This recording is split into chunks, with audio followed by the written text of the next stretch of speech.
Laurent, arrête. Tant que tu parles de toi, ça va. Je me souviens que le jour de ma naissance à Tunis, en sortant du ventre de ma mère, mon père m'a dit la phrase suivante. Mon fils, la déception est le corollaire de l'espoir. Et tu en seras gâté et tu n'auras nul besoin de t'entendre dire je t'aime pour jouir de ton moi physique. Voilà. Je pense maintenant que vous me connaissez mieux, j'aimerais dès lors vous parler de cette étrange journée. En tentant de me réveiller ce matin, je fus étreint par une sensation très inquiétante, Franck. L'idée que le plus beau jour de ma vie allait se dérouler. Attends, c'est émouvant ça. Après avoir émis mon grognement matinal, m'être renversé un café bouillant sur la cuisse et avoir aperçu un sèche-cheveux désespérément inutile. D'accord.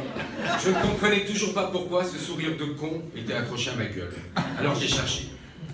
Certainement parce que Franck va dire oui à Béatrice. Et que Béatrice a répondu oui, ou bien parce que Béatrice a soumis le oui et que Franck a répondu oui, ou bien parce qu'ils ont dit oui et quand ils se sont demandé un jour de dire oui. Ou bien parce que c'est mon premier discours à un mariage qui n'est pas un mariage de Paul.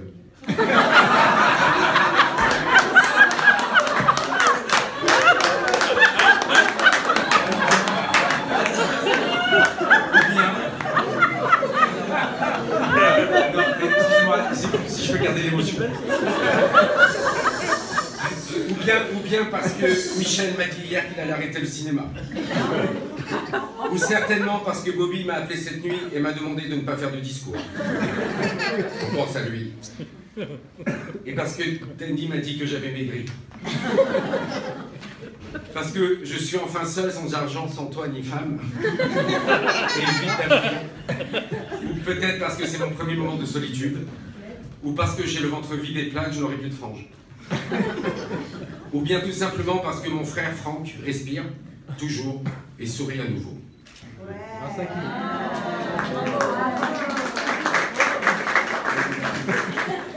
Alors si vous voulez bien, reprenons tout depuis le début. Tout a commencé il y a longtemps, très très longtemps. 20 juin 1980, Noisy-le-Sec, 17h34. Je viens de fixer un anneau, plaqué or à mon oreille droite, de terminer de lisser une chevelure abondante, d'enfiler ma deuxième Santiago Bordeaux sur un jean pas de def, d'ajuster un nœud pas par un col cassé, immaculé, se cassant lui-même mollement sur une veste de smoking empruntée à Erdo. Erdo, c'était un beau turc qui voulait absolument m'ouvrir les portes du pénitencier, j'en parlerai plus tard. Dans 2 heures, je pénétrerai une fête bourgeoise chez un notable du 16e, qui ne sait pas encore que je vais le recroiser, et qui, moi, ne sachant pas encore que je deviendrai l'homme que je suis uniquement pour le recroiser. Là, c'est un peu trop. 20h56, je suis devant une demeure coloniale de type roumain burlesque, peuplée de nantis aux cheveux noirs, aux chaussures à pompons et aux 501 sortis au t-shirt Foot of the Loom. Ils me contemplent me voir dans mon habit de gala. Ils arrêtent de parler, les femmes portent leurs mains à leurs seins pendant que les hommes vérifient que leurs portefeuilles sont toujours là. Il faut dire qu'à cette époque, je représentais une espèce de gold standard de la beauté agressive. J'avais constamment envie de me caresser, ma mère s'était déjà dans mon célibat. Je me sentais étrange, voire étranger. Un peu comme le jour d'un bar mitzvah ou lors de mon premier rapport sexuel. Mais un goût de sang m'envahissait avant d'être envahi par une gêne moins envahissante que l'envahissement envahissant de mon surmoi. Là, je sais que je vous ai perdu parce que le niveau est haut. Le maître des lieux apparaissait enfin. Tu étais beau, Francky. Arrogant, pomponisé à souhait, jeanisé bien repassé. Tu me toisais, Seigneur Franck, et tu ne savais certainement pas encore que tu aurais déjà pu arrêter ta vie à ce moment-là, et que j'étais déjà responsable de ta survie. Il est 22h22 quand tu t'approches de moi et me parles enfin. Vous êtes qui? Vous voyez? Oui. Je me souviens t'avoir répondu en déboutonnant avec assurance ma chemise à chapeau. Je ne sais plus vraiment. Dans mon souvenir, le dialogue s'était arrêté là, interrompu par quelques femmes s'évanouissant pendant que d'autres recevaient une gifle d'étranges écuyers aux cheveux gommillés. Je décapsulais alors une canette de coca rouge et fis l'amour sauvagement à ce parterre de bourgeoises dégueulasses. Ou bien avais-je refermé ma veste et été rentré dans mon ghetto pour repasser mon smoking.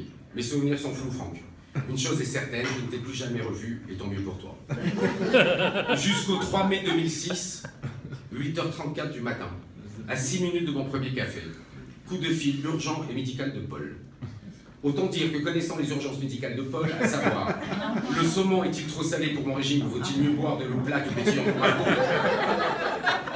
J'ai effacé son message et prévoyais de le rappeler d'ici 4 à 5 mois. Mais il insistait, Paul. Et Paul insistait, je résistais. Et il persistait, Paul. Et je re-résistais. Et au bout de mes forces, je m'avoue invaincu et je décroche un. Paul au téléphone.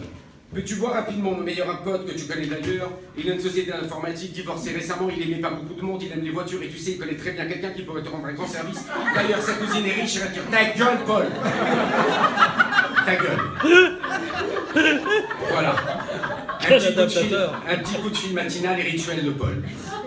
J'acceptais donc de recevoir l'avis de Paul sous peine de me voir blacklisté du club des anciennes réussites. Vendredi 19h54, cabinet médical. Et là, j'aurais tellement aimé que le pote de Paul ressemble à Paul ou à un pote de Paul. Et qu'il me demande si de manger des nageoires de truite après s'être lavé les dents risquait de provoquer une mycose interdigitale. Mais non. Tu étais juste venu me pourrir la vie, Franck. Pourquoi tu m'as fait ça? Un vendredi à 19h54, à 10 minutes de mon autopsychanalyse, de mon exutoire, de ma partie de poker gérontologique. Alors que ma femme de l'époque me regardait déjà lorgner une autre femme qui elle-même lorgnera plus tard du côté d'un poissonnier japonais. Ma femme a quitté pour quelqu'un qui vend des sushis.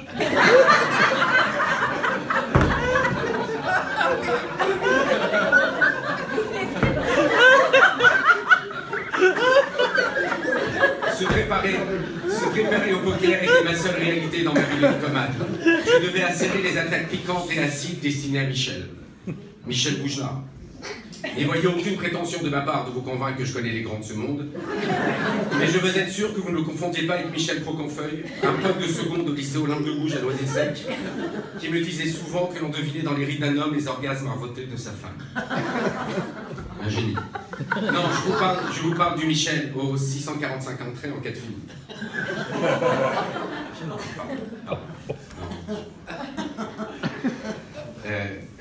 Mon faire-valoir, mon idole, ma torture.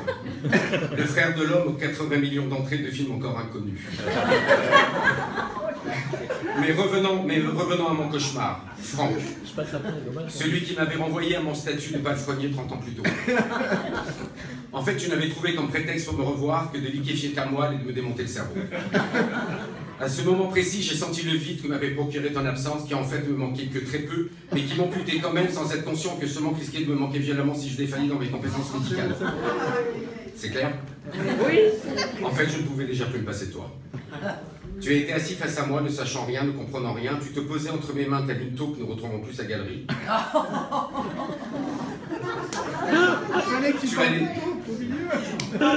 Tu allais nous pourrir mon vendredi, c'est sûr. Mon poker, c'est certain, et ma vie, je le pressentais. Bon, 2 attitudes. Je te rassurais en t'annonçant un petit trou de ta formation sanguine nécessitant tout de même un avis spécialisé sans urgence dans les 30 secondes. Ça risquait de te surprendre. Ou bien... rien. Je t'avais laissé le choix diagnostic, Franck, entre une maladie qui allait nous faire suer ou autre chose de moins grave que je ne connaissais pas. À votre avis, qu'est-ce qu'il a choisi? Juste pour me faire chier. Voilà, ma Weston à pompon. Tu avais pris la décision de te casser rapidement, mais moi j'avais trop de choses à te raconter. Concernant mes galères d'URSSAF, ça va mieux, moi. Les femmes qui allaient me quitter, les voitures qui m'abandonneraient, mes écrits que Paul et Michel ne comprendraient jamais. Je devais te garder car tu me manquais déjà. Et tu as gagné. On a gagné. Tu es mon frère à jamais, mon âme sœur. Mais j'avais raté mon poker et ça je te pardonnerai jamais. Puis les années passèrent, sans une seconde sans toi. J'avais enfin réussi à t'isoler des autres, tu n'étais qu'à moi. Et je veillais à écarter de ta vie tout objet sexuel pouvant me priver de toi. Sauf si cet objet sexuel pourrait un jour concerner ma propre sexualité. La vie était belle, non mais c'était avant. La vie était belle. 14 mars 2014. Alors que tout allait bien, que tu devais comme moi finir ta vie seule dans un hospice sans ton urine.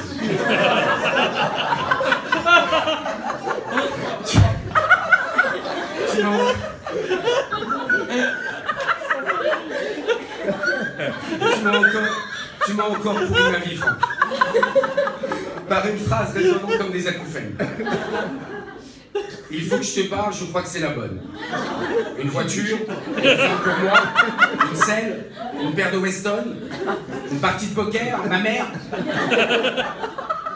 J'essayais de me convaincre, mais je devais me résigner, tu allais me quitter. Et j'entrevoyais le riz noir dans une solitude angoissante. Je suis beaucoup plus jeune que... C'est ça pour le discours. Et tel un thriller... Ça pour le discours. Oui, s'il te plaît. Et tel un thriller plagié du film Le cœur en braille. Tu me donnes un rendez-vous, sans autre indication, dans un club hippique, boisé et huppé. Et moi, happé par ce mystère, je m'y suis présenté. 18h24. Il faisait nuit. Je m'appuyais à une barrière d'un manège pur, le crottin, le Chanel et la sueur de l'Ouest, tout en essayant de découvrir qui était le mystère. Il y avait beaucoup de femmes qui tressautaient sur une croupe qui elle-même tressautait en cadence, et toi qui tressautais en me faisant des signes tressautants que je ne comprenais pas. Tu essayais de me la montrer, mais je ne voyais que des faces surmontées d'une bombe et qui peut-être en cachaient une autre. Quelques minutes plus tard, nous voilà enfin errant dans une allée crottinisée à sauver, sans un mot. Est-ce elle? Comment le savoir? Et elle me donna le Graal, en répondant à une de mes nombreuses questions insidieuses, perverses et déroutantes. Un lapsus salvateur a posé dans ma bouche un mot à la place d'un autre. Alors que je voulais l'interroger sur ses activités professionnelles, je lui posai la question en ces termes. « Et que faites-vous comme boulot ?»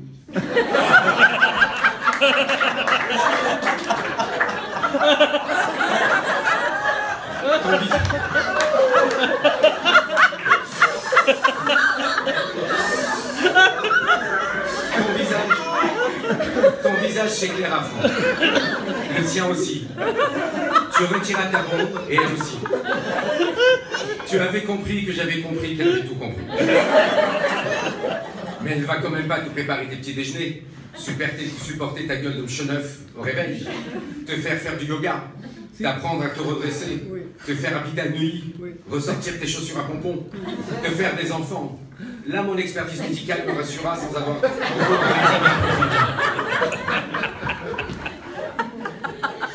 Tu ne vas pas sourire tous les jours grâce à elle. Tu ne vas pas passer tes week-ends dans des relais châteaux. Elle ne va pas te rendre plus heureux que moi. Eh ben si. Voilà. Alors je me suis mis à l'aimer. Parce que sous la bombe, il y en avait vraiment une autre. Voilà mon vieux pote. Je serai toujours là pour surveiller que tu sois heureux. Et promets-moi de ne plus jamais me pourrir la vie.